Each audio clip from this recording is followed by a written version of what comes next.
Hello everyone, I am doctor Jaya Chauhan.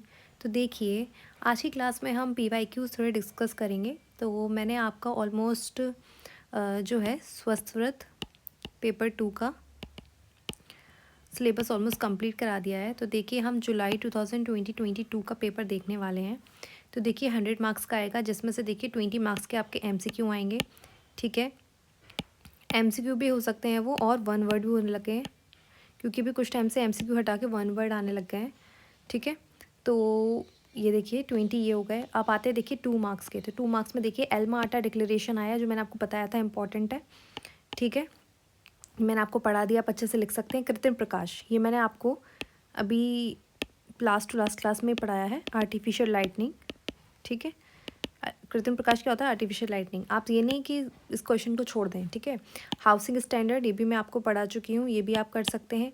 अपद्रव्य निवारण की कितनी विधियाँ हैं, यानी कि अपद्रव्य निवारण का मतलब है कि जो कि हम डिस्पोजल करते हैं ना, उसकी कितनी विधियां हैं। जो भी हम अपद्रव्य होते हैं उनका जो हम डिस्पोजल करते हैं, है ना, डिस्पोजल वेस्ट का जो डिस्पोजल होता है ना, डिस्पोजल वेस्ट। उसके बाद देखिए सब विनाशन की विधियों के बारे में पूछा गया है, यानी डेड बॉडी जो है उसके जो डिस्पोजल मेथड्स हैं वो क्या क्या होते हैं। तो लाइक बर्निंग होता है, क्रीमेशन होता है। ठीक है, WHO के जो भी वर्क हैं या फिर हम कहें फंक्शंस हैं वो आपको बताने हैं। डेटा प्रदर्शन की कौन सी विधियां हैं वो बतानी है ना, डेटा के बारे में बताना है। संक्रामक काल क्या है, यानी इंक्यूबेशन जो पीरियड होता है उसके बारे में बताना है।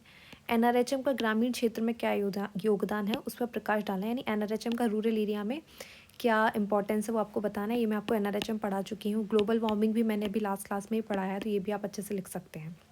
देखिए, तो मैंने आपको मोस्टली इंपॉर्टेंट टॉपिक्स ही पढ़ाए हैं। देखिए, यही एग्जाम में मोस्टली पूछे गए हैं। जल शुद्धिकरण की विधियाँ जो हैं ये भी आप आराम से लिख सकते हैं। व्याधि छवत में आयुर्वेद का क्या योगदान है, ठीक है, इम्यूनिटी में। ठीक है, ये भी आप लिख सकते हैं। मोड ऑफ ट्रांसमिशन क्या होता है, PSC में आयुर्वेद की क्या भूमिका है, यानी जो प्राथमिक स्वास्थ्य केंद्र हैं PSC में, उनमें आयुर्वेद की क्या भूमिका है, ये मैं आपको पूरा PSC में पढ़ा चुकी हूँ। गर्भ निरोधक उपाय क्या हैं, यानी कि जो भी हमारे कॉन्ट्रासेप्टिक मेथड्स हैं उनको ही इन्होंने गर्भ निरोधक उपाय बोला। दैन इसमें आपको क्या लिखना है, ये भी मैं आपको बहुत अच्छे से पढ़ा चुकी हूँ। कॉन्ट्रासेप्टिव मेथड्स आपको लिखने हैं। यूनिवर्सल टीकाकरण कार्यक्रम क्या है, ठीक है, यूनिवर्सल इम्यूनाइजेशन प्रोग्राम क्या है वो लिखना है। बायोमेडिकल कचरा प्रबंधन पर शॉर्ट नोट लिखना है। मल्टी ड्रग थेरेपी क्या है वो लिखना है। जनपदों ध्वंस के हेतु पूर्व रूप लक्षण के सामान्य उपचार लिखना है। औद्योगिक स्वास्थ्य के बारे में बताना। देखिए मल्टी ड्रग थेरेपी है, जैसे इसमें आप क्या लिखेंगे कि कॉम्बिनेशन होता है जो 3 मेडिसिन का। ठीक है, एंड लाइक डेप्सोन जो है, ठीक है, क्लोफाजिमिन जो है, रिफैम्पिसिन है। ठीक है, तो इन सब का जो है यूज़ किया जाता है। ठीक है, in the leprosy treatment since 1980। तो ये मल्टी ड्रग थेरेपी है, यानी कि एक से ज़्यादा ड्रग यूज़ की जाती हैं। बायोमेडिकल कचरा प्रबंधन भी आपको सबने पढ़ा हुआ है, अपने बुक में पढ़ा ही होगा। ये क्या है, जो भी हमारा हॉस्पिटल से जो वेस्ट निकलता है ना, तो उसका हमको कैसे मैनेजमेंट करना है। रेड डब्बे में क्या डालना है, ग्रीन में क्या डालना है, येलो में क्या डालना है, ब्लू में क्या डालना है, ये सब आपको याद करना है। ठीक है, नेक्स्ट आता है, देखिए ये 10 मार्क्स वाले हैं, ये सारे 5 मार्क्स वाले थे। इसके ऊपर जो थे वो 2 मार्क्स वाले थे। तो देखिए प्राथमिक स्वास्थ्य संरक्षण, प्राइमरी हेल्थ केयर का वर्णन कीजिए। ये मैंने आपको बहुत अच्छे से पढ़ाया है और इसका बहुत अच्छे से 10 मार्क्स में आराम से लिख सकते हैं। जल के भेद कितने हैं, ठीक है, और प्रशस्त जल के गुण बताने हैं, और जल शुद्धिकरण की विधियाँ बतानी है, यानी जल को हम कैसे साफ रख सकते हैं। तो आप इसको आयुर्वेद में अच्छे से बता दीजिए, जल शुद्धिकरण की क्या क्या विधियाँ आयुर्वेद में बताइए। प्रशस्त जल के गुण क्या है, वो साफ होना चाहिए, है ना, कीटों से रहित होना चाहिए, सब आपको लिख देना है। और देखिए मातृ एवं शिशु कल्याण प्रोग्राम मैंने आपको बताया भी था, काफ़ी इंपॉर्टेंट है। Maternal and child health programme, ये भी मैंने आपको बहुत अच्छे से बताया, तो ये भी आप 10 मार्क्स में बहुत अच्छे से लिख सकते हैं। ठीक है, अब ये तो हम आगे हमारा हो गया जुलाई 2022 का पेपर। देखिए बात करते हैं नवंबर 2021 का। तो देखिए इसमें आप 10 मार्क्स से शुरू करते हैं हम, फैमिली वेलफेयर प्रोग्राम। ये मैंने अलग से पूरा लेक्चर बताया है, 10 मार्क्स में आया है। देखिए मैंने कहा था ना इंपॉर्टेंट है। RNTCP national tuberculosis revise national tuberculosis control programme, ये भी आप आराम से लिख सकते हैं। संवातन क्या है, और प्रकाश व्यवस्था यानी कि वेंटिलेशन के बारे में आपको लिखना है, ये भी मैं आपको अच्छे से पढ़ा चुकी हूँ। प्रकाश व्यवस्था यानी लाइटनिंग के बारे में लिखना है, और आदर्श घर का निर्माण किस प्रकार से होना चाहिए लिखना है। बात करते हैं 5 मार्क्स के बारे में। तो देखिए, आयुष मंत्रालय के कार्य लिखने हैं, ठीक है, यानी कि जो हमारे आयुष मिनिस्ट्री उसके वर्क क्या है। जैव चिकित्सीय कचरा के संग्रहण के लिए बायो निर्दिष्ट रोग के कोड बताइए, यानी रंगों के कोड बताना है हमको। मैंने अभी जो नीचे आया था ना, है ना, तो आपको वो सारे डब्बों के जो है वो कोड पता होना चाहिए कि किस में क्या डालना है। स्लो सैंड फिल्ट्रेशन क्या है। आरसी इलेक्ट्रॉनिक भी मैं आपको बहुत अच्छे से पढ़ा चुकी हूँ, आप आराम से लिख सकते हैं। मीजल्स क्या है, ठीक है, उसके बारे में लिखना है। इंट्रायूट्राइन डिवाइस क्या है, ये भी मैंने बहुत अच्छे से पढ़ा है, आराम से लिख सकते हैं। पीएससी के एलिमेंट्स क्या हैं। एपिडेमिक, एंडेमिक और पेंडेमिक का एग्जांपल देके आपको उनके डेफिनेशन के साथ बताना है, ये भी आप आराम से लिख सकते हैं, ये भी लिख सकते हैं। क्रिएटिव प्रॉब्लम्स का प्रिवेंशन कैसे कर सकते हैं, ये भी लिख सकते हैं। वैक्सीनेशन शेड्यूल क्या है, वो भी लिख सकते हैं। मतलब देखिए कितने सिंपल क्वेश्चन आए हैं। अगर आप पास्ट ईयर के पेपर्स एक बार गो थ्रू कर लेंगे तो आपको आराम से सब बनेगा।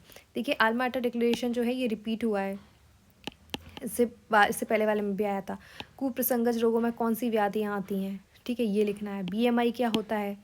जनपद ध्वंस का चिकित्सा सूत्र, डॉट्स का फुल फॉर्म लिखना है, सब लिख सकते हैं। एपिडेमोलॉजिकल ट्रायड क्या है, सॉलिड वेस्ट के टाइप्स क्या है, आशा का फुल फॉर्म क्या है, सब लिख सकते हैं, ठीक है। Name of diseases which come under है national vector borne disease control programme, यानी इसमें कौन कौन सी डिसीज़ आती हैं उनका सिर्फ नाम लिखने हैं आपको।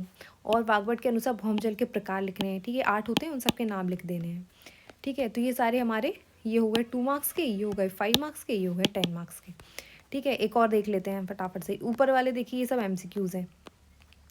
एक और देख लेते हैं, देखिए, सीवर्ड एरिया एक्सक्रीटर डिस्पोजल विधि का विस्तृत वर्णन कीजिए, 10 मार्क्स में आया है। स्कूल हेल्थ सर्विसेज के बारे में बताना है और डेंगू के कारक, लक्षण व रोकथाम का उपाय का विस्तृत वर्णन करना है। तो देखिए ये सब बहुत सिंपल क्वेश्चन आप आराम से लिख सकते हैं। सीवर्ड एरिया में एक्सक्रीटर डिस्पोजल कैसा होना चाहिए, ये भी आप आराम से लिख सकते हैं, ठीक है। अब आता है एंटीनेटल केयर क्या होता है, एएनसी क्या होता है, नेशनल डायबिटीज़ कंट्रोल प्रोग्राम के बारे में लिखना है। ये सब मैं आपको पढ़ा चुकी हूँ। यूनिवर्सिटी लेवल पे हेल्थ एडमिनिस्ट्रेशन कैसा होता है, ये भी आप लिख सकते हैं। कंपोस्टिंग क्या होता है, चिकित्सालय भवन क्या होता है, चिकुनगुनिया क्या होता है, प्लेग के कारक, वाहक और प्रकार लिखने हैं। रूरल हाउसिंग क्या होता है, ये भी आप आराम से लिखेंगे। आशा के फंक्शन, ये मैंने कई बार अच्छे से आपको 2 क्लासेस में बताया है कि आशा के फंक्शन एग्जाम में पूछे ही जाते हैं, तो देखिए ये पूछा है, इंपॉर्टेंट है। मिड डे मील प्रोग्राम भी मैं आपको पढ़ा चुकी हूँ, तो देखिए जो मैंने आपको इंपॉर्टेंट टॉपिक पढ़ाए हैं वही एग्जाम में देखिए आए हैं, 5 मार्क्स में है, ये आप कर लेंगे आराम से, ठीक है। आप इनको देखते हुए चलें। देखिए अब आता है 2 मार्क्स में, तो 2 मार्क्स से देखिए हर्ड इम्यूनिटी क्या होती है, क्लोरीनेशन क्या होता है, सिफिलिस और गोनेरिया के कारक पॉजिटिव एजेंट बताने हैं, ठीक है। स्लज क्या होता है, वेंटिलेशन के टाइप्स, ठीक है, नेचुरल और सॉरी मैकेनिकल वेंटिलेशन होता है ना एक, और एक और वो एक नेचुरल होता है, ठीक है। और वाटर बॉर्न डिसीज़ के उदाहरण लिखने हैं आपको, यानी वाटर बॉर्न से कौन, यानी वाटर का गंदा होता है तो कौन कौन सी डिसीजेज होती हैं वो आपको लिखना है। रेड क्रॉस क्या होता है, ध्वनि प्रदूषण से होने वाली स्वास्थ्य हानि क्या होती है, इम्यूनिटी क्या होता है, पिट लेट्राइन क्या होती हैं, ठीक है, ये मैंने आपको सब पढ़ा दिया है, ठीक है। तो देखिए काफ़ी सिंपल क्वेश्चन ऑलमोस्ट आए हुए हैं।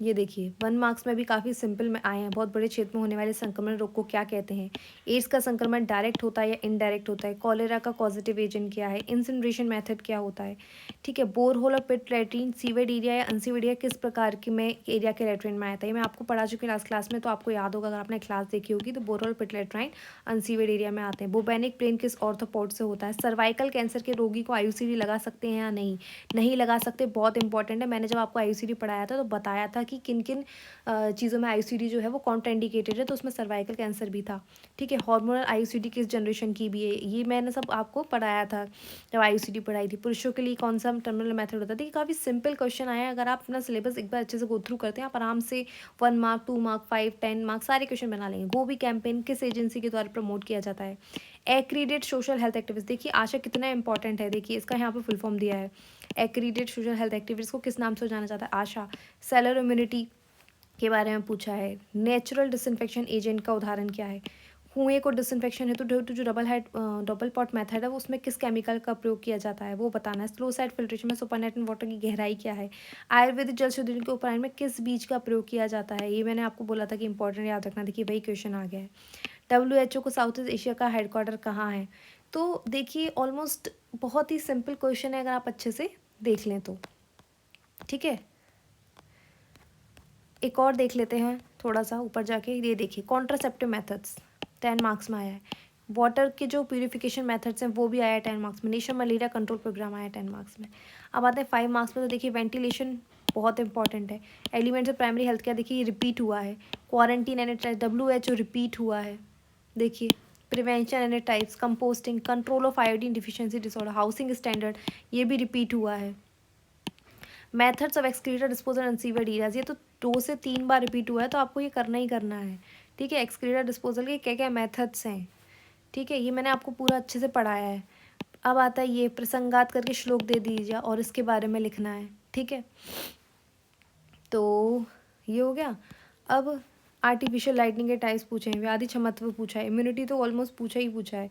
एपिडेमिक एंडेमिक देखिए पूछा ही है, एपिडेमिक एंडेमिक पेंडेमिक की डेफिनेशन आपको करके जानी है। अल्मेटा डिक्लेरेशन देखिए फिर से पूछा है, ये तो आई थिंक 4थी बार रिपीट हुआ है, अल्मेटा डिक्लेरेशन और आशा। ठीक है, principles of mid day programme ये भी रिपीट है।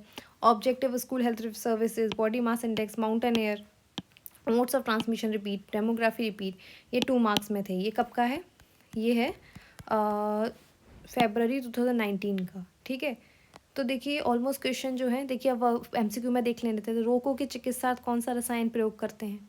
जनपदोध्वंस में उत्तरोत्तर बलवान क्या होता है। वायु संगठन में O2 की मात्रा कितनी होती है। सद्य प्राणक्षयकर वायु कौन सी होती है। मैंने आपको जब सारी वायु पढ़ाई थी, मैंने आपको बताया था कि सारी वायु जो है उनके इंपॉर्टेंट पढ़ना, आपको याद करना है ना। सद्य प्राणक्षयकर के बारे में बताया था ना मैंने, पश्चिम वायु होती है। वाग्भट के अनुसार भौमजल के प्रकार, ये देखिए रिपीट हुआ है, इसके बाद वाले एग्जाम में भी आया था, मैंने बताया था अभी 8 प्रकार का होता है। ठीक है, मूर्छा, मास क्षय, मोह, प्रलामृत किसका लक्षण है। एमीबियासिक पॉजिटिव एजेंट आपको मोस्टली सब डिसीजेस के याद रखने हैं, देखिए आता ही आता है 1 और 2 मार्क्स में। एडिशन ऑफ लाइम कौन सी हार्डनेस को हटाता है, ये सब मैंने आपको भी पढ़ाया था। हार्डनेस ऑफ वाटर में, एनवायरमेंट हेल्थ में। सेटबैक एरिया अर्बन एरिया में कितना होता है। ठीक है, ये भी मैंने पढ़ाया था आपको, 1/3 होता है। डेप्थ कितनी होती है वाटर की इन RCL एलेट्राइन। ठीक है, WHO के डे क्या है। चिकन पॉक्स का पॉजिटिव फैक्टर क्या है। सेबाइन वैक्सीन क्या है। कॉप्लिक स्पॉट क्या है। ठीक है, यूनिसेफ, यूनिसार, है ना, ये जितने भी यू से स्टार्ट होते हैं मैंने आपको बताया था, इनका ईयर थोड़ा याद रखना है। डायथल कार्बामेजिन किसका ड्रग है। कौन सी जनरेशन ऑफ आईयूडी रिलीज करती है प्रोजेस्टेरोन हार्मोन। इसीलिए आपको फर्स्ट, सेकंड और थर्ड जनरेशन तीनों जो है आईयूडी, इनको अच्छे से आपको याद रखना है। जी क्या होता है अपगार स्कोर में। हेड क्वार्टर क्या है फूड एंड एग्रीकल्चर ऑर्गेनाइजेशन का। नेचुरल फेनोमेनन क्या है beneath the earth surface of disaster. ये डिजास्टर में मैंने आपको बताए थे नेचुरल फेनोमेनन में कौन कौन से किस किस में आते हैं। ठीक है, तो काफ़ी सिंपल क्वेश्चन देखिए पूछे गए हैं। अगर आप अच्छे से पास्ट ईयर को देखते हैं, उनको सॉल्व करते हैं तो, और थोड़ा बहुत फिर वापस से अपने बुक में जाके आप टिक करते हैं और फिर से देखते हैं कि हाँ हमें क्या क्या इंपॉर्टेंट है और उनको अच्छे से उन पर ज़्यादा फोकस करना है, तो आप आराम से कर लेंगे। ठीक है, तो इस तरह से आपके प्रीवियस ईयर भी मैंने कंप्लीट कर